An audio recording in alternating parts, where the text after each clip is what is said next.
오늘 말씀의 제목은 성령 안에서 어떻게 살 것인가입니다. 자, 지난 시간에 우리가 사도행전 23장을 통해서 유대인들이 바울을 암살하려는 그런 시도를 하려다가 실패했지요. 그 배후에는 사탄의 음모가 있었다라고 말씀을 드렸습니다. 유대인의 음모를 알게 된 천부장이 백부장을 시켜가지고 무려 470명이라는 군사를 동원하여서 바울을 호송해서 어디로 데리고 가냐면 가이사랴라는 곳으로 데리고 갔습니다. 근데 오늘 본문을 보니까 가이사랴까지 유대인들이 쫓아왔어요. 닷새 후에 1절의 말씀을 보시면 닷새 후에 대제사장 아나니아가 어떤 장로들과 한 변호사 더둘로와 함께 내려와서 총독 앞에서 바울을 고발하니라 라고 했습니다.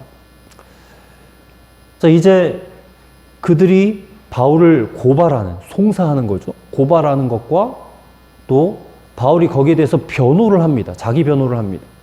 그리고 나서 바울이 2년 동안 이제 옥중 생활이 시작되는 본문이 바로 오늘 사도행전 24장 말씀입니다. 그러니까 이 본문은 지금 가이사랴라는 곳에 재판정에 섰어요. 벨릭스라는 총독 앞에 재판정에 서서 유대인들은 바울을 고소하고 또 바울은 거기에 대해서 변호하는 그런 장면을 우리가 읽은 겁니다. 사실 바울은 크게 잘못한 것이 없습니다. 바울의 변호를 우리가 읽었지만 자신은 잘못한 게 없다라고 변호를 하는 거예요. 근데 그럼에도 불구하고 유대인들의 그 음모에 의해서 또 거짓 증언에 의해서 고소를 당하고 또 핍박을 당하고 있는 것입니다. 근데 이 일들이 이미 사도행전 20장에 보니까 바울이 이렇게 저렇게 될 것이다라는 것을 성령님께서 미리 보여주셨다고 그랬어요. 너 예루살렘에 올라가면 반드시 이렇게 될 것이다. 그것을 우리는 성경을 읽어서 알고 있고 사도 바울도 그것을 잘 알고 있어요. 그러니까 즉, 이 모든 일들이 다 성령께서 계획하신 일들이라는 것을 알고 있기 때문에 바울은 굉장히 담대하게, 의연하게 이 상황을 지금 받아들이고 있는 것입니다. 그렇다면 오늘 우리의 삶 또한 성령께서 그 성령 안에서 계획되어져 있는 그런 삶을 우리 자신이 살고 있다는 것을 우리가 믿어야 합니다. 성령과 관계없이 그냥 우연히 우리가 인생을 살아가는 것이 아니라 우리는 예수님을 믿고 구원받았기 때문에 하나님의 거룩한 섭리로 인해서 예수님을 믿음으로 우리는 구원의 복을 받은 자들이기 때문에 그 천국 문에 이를 때까지 우리는 성령 안에서 이 구원의 복을 누리며 살고 있음을 여러분 반드시 믿어야 한다는 것입니다. 그렇다면 오늘 이 사도행전 24장 본문의 말씀을 통해서 우리가 천국 문에 이를 때까지 우리가 지향해야 할 그런 삶의 방법들, 삶의 원칙들을 우리가 반드시 찾아봐야 될 줄로 믿습니다. 성령 안에서 우리는 어떻게 살아야 될까? 첫째로는 복음의 영향력을 확산하는 삶을 살아야 한다라는 것입니다. 자, 1절과 2절을 다시 한번 보십시오. 닷새 후에 대제사장 아나니아가 어떤 장로들과 한 변호사 더둘로와 함께 내려와서 총독 앞에서 바울을 고발하니라. 바울을 부르매 더둘로가 고발하여 이르되. 자, 유대인들 지금 바울을 고발을 하는데 그 고발 내용이 이제 읽어보겠지만 참 역설적이게도 바울이 어떤 사람이었는가를 보여주는 겁니다. 자, 더둘로가 바울을 세 가지로 고발을 해요. 자, 첫 번째 고발 제목이 5절입니다. 5절. 5절을 보십시오. 우리가 보니 이 사람은 전염병 같은 자라 천하에 흩어진 유대인을 다 소요하게 하는 자요라고 했어요. 자, 지금 여기 5절 말씀에 보니까 바울을 전염병 같은 자다. 이 전염병은 그 유럽에서 있었던 페스트나 뭐 흑사병 같은 그런 질병을 말하는 거예요. 그러니까 순식간에 퍼져나간. 지금 우리가 코로나 때문에 많이 힘들어하고 있는데 이 오미크론은 지금 뭐 1m 안에서 대화만 해도 금방 이렇게 전염이 된다고 해요. 그러니까 이렇게 순식간에 퍼져나가는 그런 전염병. 그러니까 이런 지금 표현이 역설적이게도 바울이 전한 복음이 바울이 전한 복음이 당시 세상에 얼마나 급속도로 퍼져나가는가, 전염병처럼 퍼져나가는가를 보여주는 그런 말씀이에요. 또 5절 보니까 천하에 흩어진 유대인들을 다 소요하게 하는 자라. 자, 이 표현의 말씀을 통해서 역시 바울이 전한 복음이 당시 세상에 흩어져 있는 그 유대인들, 흩어진 유대인들을 헬라말로 디아스포라라고 하거든요. 이 디아스포라 유대인들을 얼마나 강력하게 사로잡았는지, 이 복음의 영향력이 그들을 변화시켜냈다라는 것을 지금 더둘로의 입을 통해서 증언하고 있는 거예요. 복음의 능력이 어마어마하다는 사실을 지금 말해주고 있다는 것입니다. 그래서 이 바울이 전한 복음의 영향력이 어마어마하니까 유대인들이 그게 너무 두려운 거예요. 그래서 가만히 내버려두면 안 되겠다. 바울을 죽여야 되겠다라고 해서 지금 고발을 하고 있는 겁니다. 복음이 진리라고 우리는 믿습니다. 여러분, 진리는 예수님 말씀처럼 인간을 자유케 하는 거예요. 그리고 인간을 변화시키는 능력입니다. 복음은 진리고 진리는 인간을 자유케 하고 변화시키는 능력. 바울이 전한 복음이 진짜 능력이라면, 진리였다면 그 진리가 디아스포라 유대인들을 변화시켜내고 격동시켜내는 것이 너무나 당연한 결과 아니겠어요?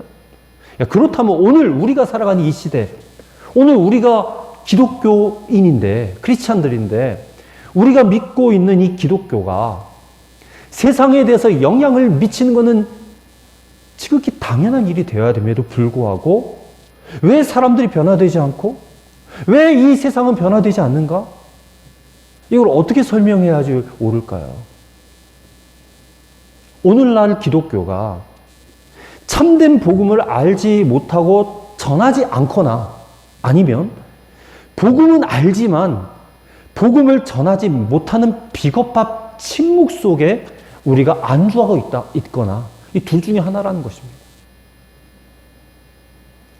여러분, 오늘 우리에게 주어진, 우리가 알고 있는 이 복음이 1세기 당시의 성도들에게 주어진 복음과 동일한 복음이에요. 같은 복음이에요. 그렇다면 오늘 우리에게 있어서 문제는 우리가 복음에 대한 감격이 없다는 겁니다.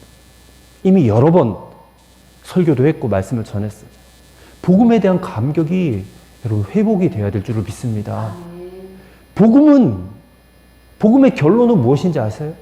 예수님이 우리와 함께 하심이잖아요. 주님이 지금 영으로 우리와 함께 계시면 우리가 믿는 것, 이게 복음의 결론이에요. 그렇다면 나와 함께 계시는 그 예수님으로 말미암아 우리는 어떻게 돼야 돼요?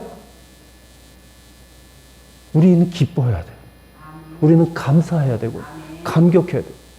이런 반응이 나와야 이게 제대로 믿는 것입니다. 이게 회복되어지게 되기를 간절히 바랍니다. 우리가 감격하는 이 복음, 마치 전염병처럼 우리가 살고 있는, 관계 맺고 있는 사람들에게 정말로 전염병처럼 퍼뜨려야 돼요.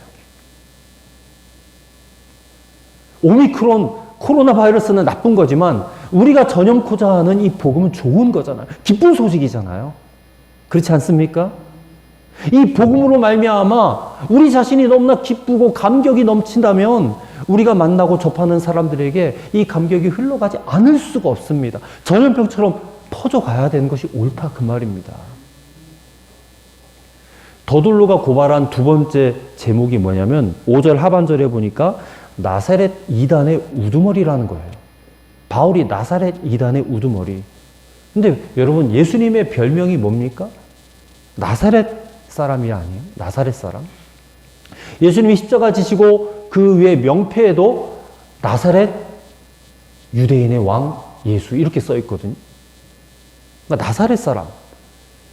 열린다 성경이라는 책을 쓰신 류모세 선교사님이 이런 말씀을 하셨어요. 나사렛이라는 단어가 메시아다, 그리스도다, 그런 의미를 갖고 있다고 밝혔어요. 본래 이 나사렛이라는 말이 히브리어로 나츠라트라는 단어인데, 이 단어는 그 감람나무, 올리브나무의 뿌리에서 나온 가지, 그 말이 히브리 말로 넷제르인데 거기에서 유래된 말이래요. 넷제르에서 유래된 말. 근데 그것이 본래 뭘 의미하냐? 메시아를 의미한다는 겁니다. 근데 이사야서를 보니까, 이사야 11장 1절을 보니까 메시아 예언이 나오거든요. 들어보세요. 이새의 줄기에서 한 싹이 나고 그 뿌리에서 한 가지가 나서 결실할 것이요 라고 그랬어요. 그 뿌리에서 한 가지가 났다. 증언한 것과 일치하지 않아요? 그러면 유대인들이 지금 바울을 나사렛 이단의 우두머리다라고 지목한 것은 그만큼 바울이 철저하게 예수 중심의 삶을 살았음을 역설적으로 증거해주는 말씀이에요. 예수님처럼 살았다는 사람, 예수님처럼. 그리고 세 번째 고발 제목은 6절입니다. 6절 보세요. 그가 또 성전을 더럽게 하려 함으로 우리가 잡아싸우니. 자, 바울이 지금 이런 고소를 당하는 세 번째 이유가 뭐냐면 우리가 이미 한번 언급을 했어요. 사도행전 22장에 보니까 바울이 헬라인을 데리고 성전에 들어갔다. 그런 말을 했어요. 무슨 말이냐면 드로비모라고 하는 에베소 사람, 그 사람을 데리고 아마도 이방인의 뜰이라는 그곳에 함께 거닐고 있었던 것을 유대인들이 보고 오해를 했다라고 그랬어요. 저 헬라인을 성전까지 데리고 들어갔다. 그렇게 넘겨짚고 오해를 했다는 것입니다. 왜냐하면 당시 성전법에 의하면 이방인이 이방인의 뜰까지는 들어갈 수 있지만 그것을 지나서 성전 안으로 들어가면 또 그들의 출입을 도와주는 유대인이 있다면 돌에 맞아 죽어요. 사형에 처해지는 것이 당시 법이었습니다. 바울이 이런 법을 모를 리가 없잖아요. 유대인 중에 유대인인데 그런 실수를 범할 리가 없다는 거예요. 이거는 전적으로 그 장면을 봤던 유대인들의 오해라는 거예요. 오해. 근데 여기서 우리가 한번 생각해 봐야 될 것이 뭐예요? 드로비모라고 하는 그 에베소 사람을 바울이 데리고 이방인의 뜰에 간 것은 뭐였겠습니까? 가능한 한 이 거룩한 도시의 역사, 또 지리, 그리고 예수님에 대한 사건, 이것을 잘 설명해 주고 싶었기 때문에였을 것입니다. 이거는 한 사람 그 이방인을 향한 복음의 열정이 얼마나 대단했는지를 우리가 볼 수가 있는 것입니다. 오해받을 소지가 있음에도 불구하고 이 복음의 열정에 불타올라가지고 그 한 사람, 그 한 이방인을 회심시키기 위해서 그렇게 살았던 바울의 열정, 이것을 우리가 말씀을 통해서 보게 된다는 것입니다. 더돌로가 고발한 바울의 이 세 가지 모습을 통해서 오늘 저와 여러분의 삶의 자리에, 우리의 삶의 현장에 이와 같은 좀 거룩한 영향력을 확산시킬 수 있게 되기를 간절히 바랍니다. 참으로 우리가 그리스도 메시아를 믿는 것을 자랑하며 살았으면 좋겠습니다. 한 영혼을 향한 복음의 열정으로 불타올랐으면 좋겠어요. 저는 우리 빛의 숲교회 저와 여러분을 통해서 이곳 충주 땅에 이런 복음의 선한 영향력이 나타나게 되기를 간절히 소망합니다. 두 번째로 우리가 성령에서 어떻게 살아야 될까요? 두 번째는 자기 양심에 부끄럽지 않게 살아야 한다는 것입니다. 자, 이제 10절부터 바울이 변론을 합니다. 자기를 변호하는 거예요. 10절부터 21절까지 말씀을 보면 이 바울의 변호, 자기 변호에서 한 가지 발견되는 것이 있습니다. 그게 뭐냐면 더둘로가 고소한 내용들이 사실이 아니다라고 하는 것을 바울이 아주 논리적으로 조목조목 제시하고 있다는 것입니다. 자, 먼저 10절부터 13절까지 말씀을 보면 당신이 아는 바와 같이 내가 예루살렘에 예배하러 올라온 지가 열 이틀밖에 되지 않았다. 열 이틀밖에 되지 않았다. 이렇게 말을 해요. 그리고 성전에서 누구와 변론한 일을 아무도 본 일이 없다. 그렇게 말을 하는 거예요. 이거는 본인이 실제로 안 했기 때문에 이렇게 말을 하는 겁니다. 회당에서도 그들이 고소한 것처럼 그렇게 막 소요를 일으킨 일들도 없어요. 그리고 실제로 그 사람들이 내놓은 증거도 별로 없습니다. 왜냐하면 사실이 아니기 때문에. 사실이 아니기 때문에. 그러면서 그는 세 가지를 인정합니다. 세 가지. 첫 번째 뭐를 인정하냐면 나는 내 조상의 하나님을 믿는다. 자, 14절과 15절을 보세요. 그러나 이것을 당신께 고백하리이다. 나는 그들이 이단이라고 하는 도를 따라 조상의 하나님을 섬기고, 그는 아브라함과 이삭과 야곱이 믿었던 그 동일한 하나님을 믿는다라는 그런 고백이에요. 그들의 하나님이 곧 자기의 하나님이다라는 것입니다. 그 다음에 두 번째, 그는 뭐를 믿느냐? 율법과 선지자의 글에 기록된 것을 다 믿는다라고 그래요. 14절 하반절에. 율법과 선지자들의 글에 기록된 것을 믿는다는 것은 구약 성경을 다 믿는다 그 말입니다. 하나님이 세상을 창조하신 것을 믿어요. 아담이 타락하여 범죄한 것도 믿어요. 그리고 아브라함의 부르심, 또 모세를 통해서 출애굽시키신 것, 홍해가 갈라지고 하늘에서 양식이 비오듯이 내린 출애굽 사건을 다 믿었다. 선지자들의 기록한 말씀을 다 믿었어요. 그러니까 사실 이것은 가장 안전하고 강력한 믿음의 근거가 되지 않겠습니까? 말씀을 믿는다는 것이잖아요. 여기서 바울이 자신의 어떤 다메섹 경험을 믿는다든지 다른 어떤 신비한 체험을 믿는다라고 말을 했다면 그는 좀 그들에게 확실한 어떤 증거가 되지 못했을 것입니다. 근데 성경 말씀 그대로를 믿을 때 가장 견고한 믿음의 기초가 된다라는 것입니다. 그 다음에 세 번째 바울이 무엇을 믿었느냐? 15절의 말씀을 보시면 그들이 기다리는 바 하나님께 향한 소망을 나도 가졌으니 곧 의인과 악인의 부활이 있으리라 함이니이다. 그러니까 부활, 악인과 의인의 부활을 믿었다. 마지막 날에 다 부활하여서 하나님 앞에 서는 날이 있을 것이다라는 것을 믿었다는 것. 이게 대부분의 유대인들이 다 믿었던 내용들이거든요. 근데 더 중요한 사실이 있습니다. 16절에 나와 있어요. 16절을 보십시오. 이것으로 말미암아 나도 하나님과 사람에 대하여 항상 양심의 거리낌이 없기를 힘쓰나이다. 양심의 거리낌이 없기를 힘쓴다라고 주장을 하는 거예요. 우리 지난주 본문에서도 바울이 범사의 양심을 따라 하나님을 섬겼노라. 이 공회 앞에 서서 그렇게 선언을 했잖아요. 그러니까 이것은 내가 재판정에서나 또 일상생활에서나 거짓을 말하지 않겠다, 말하지 않았다. 그리고 상황에 따라 내 말을 바꾸지 않겠다. 그런 의지예요. 지금도 많은 사람들이 자기에게 상황이 불리해지면 적당히 말을 바꾸는 것이 마치 상식처럼 되어 있지 않습니까? 우리가 정치권을 보면 알잖아요. 뭐 대통령 후보들도 자기한테 불리하면 그냥 말을 뒤집어 버려요. 근데 사람들이 또 다 알면서 또 속아 넘어가고 그게 일반화되어 버렸어요. 없는 것을 있다 그러고 아닌 것을 그렇다고 말하고 또 그랬던 것을 또 아니라 말해요. 눈에 보이는 순간을 회피하기 위해서 또 눈에 보이는 이익을 위하여서 그 순간순간의 거짓말과 아첨과 변명과 과장을 한다는 거예요.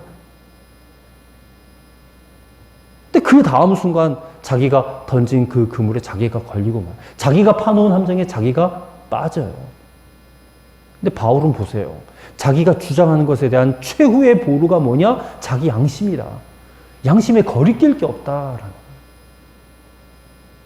여러분, 기독교인들은 양심적으로 살아야 돼요. 기독교인들이 양심에 털이 나면 안 돼요. 양심에 부끄럽게 살면 그건 크리스찬이 아닙니다. 하나님을 믿는다는 것은 자기 양심에 부끄럽지 않게 사는 사람이에요. 근데 우리는 어떻습니까? 우리 실제로 너무 부끄럽게 살고 있지 않아요? 큰 거짓말을 하지 않겠지만 소소한 거짓말은 다들 하고 살잖아요. 우리가 무슨 강도짓을 하진 않겠지만 만나는 사람들에게 괜히 자신을 좀 잘나 보이게끔 하는 약간 좀 사기적인 어떤 사기성 있는 그런 말들을 우리가 하지 않습니까? 나를 잘나게 보게 하기 위해서. 세상 사람들은 그래요. 양심 가지고 살기 어렵다고 말을 합니다. 정직하게 말하고 정직하게 행동하고 사는 것이 어렵다라고 말해요. 그래서 그들은 다 그렇게 자기 양심 속이고 살아요. 그리고 남들도 속이고 살고 이 모든 상황을 지켜보시는 하나님도 속이고 살아요. 그게 일반화되었어요. 그렇다면 우리 크리스찬들은 어떻게 살아야 됩니까? 이런 현실과 이런 세상 가운데 그냥 적당히 타협하며 살아도 돼요? 다들 그렇게 사는데 나만 그렇게 안 살면 나만 손해보니까 나도 그렇게 사는 게 맞습니까, 여러분? 아니요. 우리 그럴 수 없습니다. 우리가 비록 손해본다 할지라도, 우리가 사람들에게 손가락질 당한다 할지라도 우리는 범사에 양심을 따라 하나님을 섬기는 자가 되어야 할 줄로 믿습니다. 사도 바울처럼 고백해야 돼요. 나도 하나님과 사람 앞에서 부끄러움이 없이 살았다. 나 그렇게 살려고 애써 왔다라고 고백해야 될 줄로 믿습니다. 여러분, 오늘 결단하시기 바랍니다. 내 양심에 거리낌 없이 떳떳하게 나는 살겠습니다. 내 양심에 부끄러움 없이 난 살겠습니다. 여러분, 회사에서, 가정에서, 학교에서, 직장에서, 여러분 삶의 자리에서 항상 떳떳하시기를 주의 이름으로 축원합니다. 하나님의 축복은 그런 자들과 함께 있는 거예요. 누구에게 하나님의 축복 주시겠습니까? 자기 양심에 거리낌이 없고 깨끗하게 사는 자에게 하나님의 복이 임하게 될 줄로 믿습니다. 그 다음 세 번째로, 하나님이 주신 구원의 기회를 놓치지 말아야 한다는 것입니다. 이게 가장 중요한 말씀입니다. 자, 지금 바울을 신문하고 있는 재판석에 앉아있는 사람은 총독인데 벨릭스라고 하는 로마 총독입니다. 이 벨릭스는 한마디로 아주 무식하고 잔인한 사람이었습니다. 어쩌다 운이 좋아서 총독이 되었다고 합니다. 전설에 의하면 본래 그는 노예 출신이었대요. 근데 어떻게 운이 좋았는지 오직 정권에 아부하면서 충성을 다하는 동안 이 자신의 정치적 생명을 유지시키기 위해서 많은 사람들을 무고하게 죽였다는 그런 사람이에요.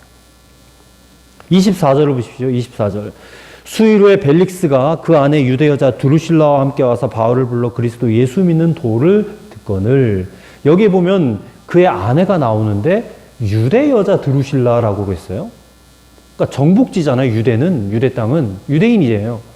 그 여자를 아내로 취하였다는 말인데, 그러니까 로마 총독이 지금 유대 여자를 데리고 살았어요. 근데 이에 관해서 교회 사가였던 요세푸스가 기록을 했어요. 이 드루실라는 어떤 여자였냐면 유대왕 헤롯 아그리파 1세의 딸이었습니다. 근데 이 여자가 절세 미인이었어요. 굉장히 예뻤던 것 같아요. 그래서 겨우 15살에 이미 팔레스타인 북방 땅이었던 하마드라는 곳에 왕이었던 아지투스의 아내가 되었었대요. 하도 미인인 거로 벨릭스가 보자마자 탐을 내서 그를 뺏었다는 거예요. 그 뺏는 방법도 과관입니다. 벨릭스가 마술사를 매수했어요. 그래서 본래 남편이었던 아지투스에게 저 여자와 살면 재수가 없다. 그렇게 꼬드겨가지고 당신 일찍 죽어. 단명한다. 그래가지고 이혼을 강제로 시키게 했어요. 결국 그 드루실라를 자기 아내로 취한 겁니다. 근데 그때 벨릭스의 나이가 60세였고 이 드루실라의 나이는 18살이었다는 거예요. 이 결혼이 정상적인 결혼입니까? 비정상적인 결혼이에요. 그러니까 이렇게 결혼한 벨릭스인지라 지금 아내의 성화에 못 이겨서 바울의 전도를 아내와 함께 들었을 것이다라고 짐작이 돼요. 그래서 그의 아내 드루실라와 함께 바울을 은밀히 불러가지고 그리스도 예수 믿는 도를 들었다고 했어요. 바울은 그들에게 의와 절제와 심판에 대해서 강론하였다라고 했습니다. 근데 26절에 보니까 25절에 보니까 이 강론을 듣고 벨릭스가 마음에 두려워했다라고 기록하고 있죠. 마음에 두려워했다. 이 말은 찔렸다는 겁니다. 그리고 우리식으로 말하면 은혜를 받았다는 거예요. 은혜 받았다. 말씀을 듣고 은혜를 받았다. 자, 지금 벨릭스의 마음에 하나님의 은혜가 임한 것입니다. 그 은혜는 벨릭스가 예수 그리스도를 영접할 수 있는 중요한 기회였어요. 벨릭스 마음에 성령의 역사가 시작이 된 겁니다. 참으로 구원받을 수 있는 절호의 기회, 하나님이 주신 기회예요. 새 사람이 될 수 있는 기회고 영생을 얻을 수 있는 기회고 천국에 갈 수 있는 기회를 하나님이 벨릭스에게 주신 거예요. 근데 그가 어떻게 선택을 합니까? 25절 하반절에 보세요. 벨릭스가 두려워하여 대답하되 지금은 가라.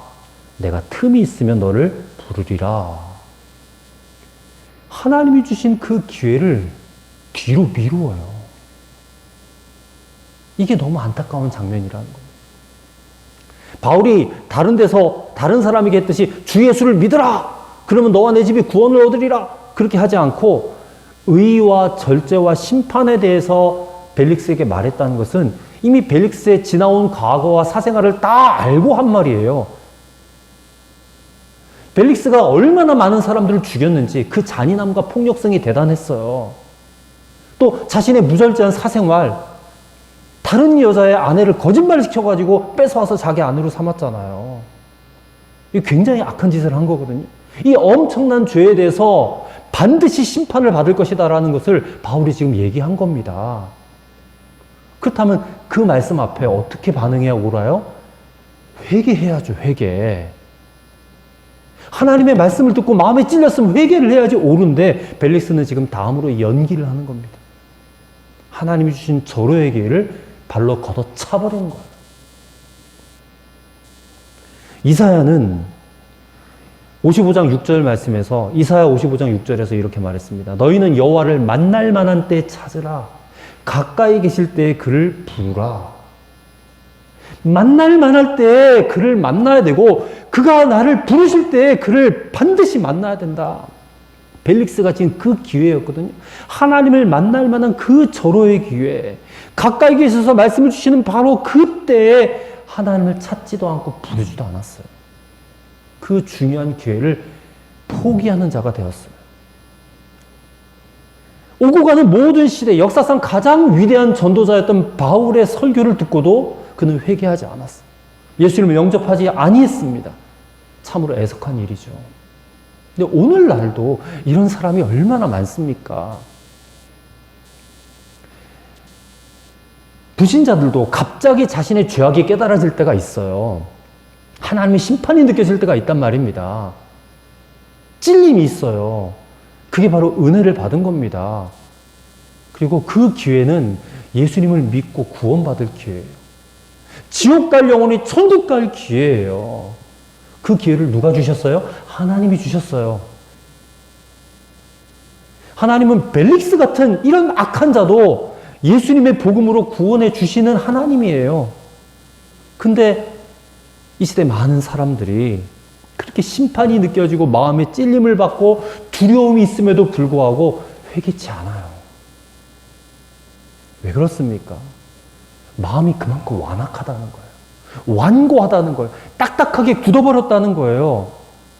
지금도 여러분 복음을 전하면 두려워 떠는 사람이 있어요. 아니 복음은 기쁜 소식인데 왜 두려워 떨어요? 기쁜 소식인데? 그만큼 자기가 정욕에 육신에 사로잡혀 살고 있기 때문에 복음을 들으면 두려운 것입니다. 벨릭스가 그랬어요. 벨릭스가 바울의 이 복음의 말씀을 듣다 보니까 자기가 뭔가를 결단해야 될 것 같은 생각이 드는 거예요. 그냥 듣고만 있을 수가 없는 겁니다. 근데 한편으로는 이러다가 내가 그동안 쌓아왔던 모든 지위와 또 이 사람이 굉장히 탐욕적인 사람이에요. 모든 돈, 재산 이거를 한순간에 잃어버릴 것 같은 위기감이 드는 거예요. 자기의 삶 전체가 뒤바뀌어지는 것 같은 그게 두려웠던 겁니다. 바울의 말대로 하다가는 자신의 삶도 잃어버리고 자신의 소유한 모든 것도 다 잃어버릴 것 같았어요. 그것을 포기하기 싫었던 것입니다. 그래서 그만하. 나 듣기 싫어. 그만해. 복음을 거절하는 거예요. 그때 벨릭스에게서 구원이 떠나가 버린 겁니다. 거의 구원받을 뻔했다가 구원을 잃어버린 거예요. 예수님의 비유의 말씀, 예수님의 말씀 가운데 부자 청년의 그 말씀이 있죠. 비유가 아니죠. 한 부자 청년이 예수님께 나왔다가 예수님의 말씀을 듣고 고민하다 그냥 떠나버리잖아요. 거의 구원받을 뻔했다가 구원받지 못했던 가장 불쌍한 사람이 그 부자 청년인데 벨릭스가 그와 같은 사람이었어요. 회개도 기회가 있어요. 회개의 기회가 주어질 때 붙잡아야 되는데 가룟 유다가 그랬어요. 가룟 유다가 그 성만찬 할 때 마지막 예수님 붙잡히시기 바로 전날 밤에 성만찬 할 때 예수님이 기회를 여러 번 주셨거든요. 회개할 기회를. 근데 그 기회를 붙잡지 않고 결국 사탄이 시키는 대로 하다가 그냥 예수님을 은30에 팔아버리고 나중에 그것이 너무 죄책감 때문에 목매어 자살해버리고 말았지 않습니까? 기회를 놓쳐버리고 아무리 후회한들 무슨 소용이 있느냐 그 말이에요. 그러니 우리가 하나님이 주신 이 구원의 기회를 우리는 반드시 붙잡고 이 구원의 기회를 우리가 소유해야 될 줄로 믿습니다. 전설에 의하면요, 이 벨릭스 총독은 이제 2년 후에 총독의 자리에서 물러나요. 오늘 본문 마지막 절에 보면 이태가 지난 후라고 했죠. 2년이 지났다는 거예요. 2년이 지난 다음에 총독이 바뀌었어요. 베스도라는 총독이 새로 옵니다. 그러면 이 벨릭스는 어디로 갔느냐? 물러나서 휴가를 떠났어요. 로마의 귀족들의 휴양지였던 폼페이라는 곳에 갔어요. 그래서 7년 동안 거기서 살다가 우리가 다 잘 알다시피 폼페이에 화산이 폭발하잖아요. 화산이 폭발해서 거기서 자기와 또 자기 아내와 아들이 하나 있었는데 그 아들까지 세 식구가 다 죽었다는 거예요. 바울의 설교를 듣고 예수님을 믿었더라면 참으로 좋았을 텐데 예수님 믿지 않고 그렇게 살다가 불행하게 인생을 마감한 그런 자가 벨릭스였다는 것입니다. 여러분, 하나님께서 벨릭스에게 분명 구원받을 기회를 주셨습니다. 근데 그것을 그는 거절하고 돈과 세상 지위만을 붙잡으려고 했던 그 결국이 이것밖에 안 되잖아요. 이게 바로 하나님 말씀을 부담스럽게 여기는 자의 실상이라는 겁니다. 우리가 새해 들어서 하나님 말씀을 읽고 있습니다. 말씀 묵상 계속하고 있고 매일 3장씩 4장씩 하나님 말씀을 읽는데 그 말씀 가운데 우리의 마음을 부담스럽게 하는 말씀이 나와요.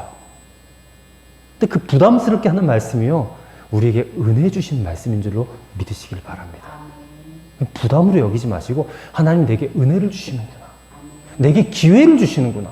내가 돌이킬 수 있는, 변화될 수 있는 그런 기회를 주시는구나. 여러분, 그렇게 받아들일 수 있게 되기를 축원합니다. 의와 절제와 장차올 심판에 대해서 하나님이 우리에게 계속해서 말씀을 던지고 계세요.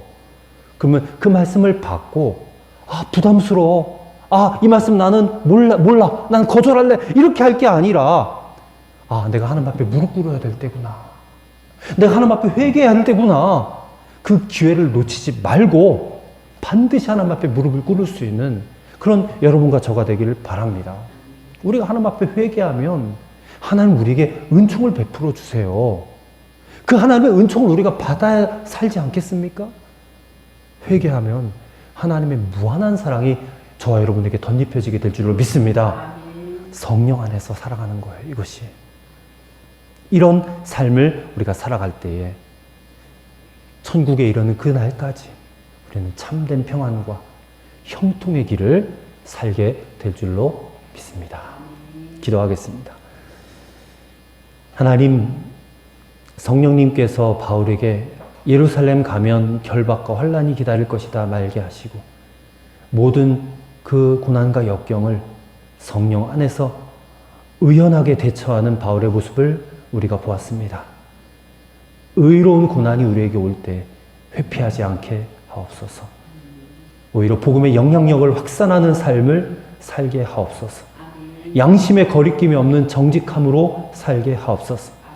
하나님이 주시는 구원의 기회, 회개의 기회를 놓치지 않는 삶을 살게 하옵소서. 우리의 인생이 성령 안에서 참된 평안과 형통의 삶 되게 하여 주옵소서.